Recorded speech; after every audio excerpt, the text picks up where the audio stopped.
Welcome to Pindar Poetry. We hope you learned something new. You begin by laying down two overlapping ovals, a small one for the head and a larger one for the thorax. Once placed, draw a vertical centerline and 3 light horizontal guides to mark the eyes and mouth.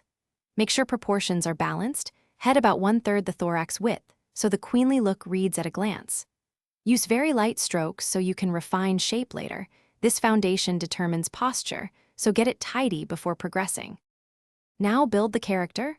At the thorax sides, draw 2 large rounded wings with simple vein lines for texture, ensuring they slant slightly back to suggest motion.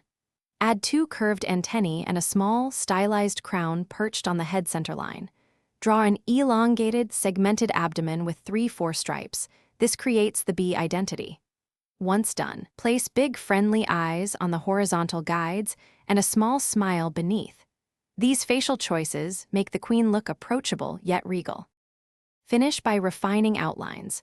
Choose the strongest pencil lines and ink or darken them confidently, then erase all construction marks to reveal a clean drawing. Add subtle shading beneath the wings and a few short texture strokes on the abdomen to suggest fuzz and volume. If something looks off, stop before inking, resize the head or thorax slightly and nudge the crown for balance. This quick fix prevents major redraws. Finally, step back and adjust contrast so the queen stands out. Thanks for watching. Consider subscribing if we helped you.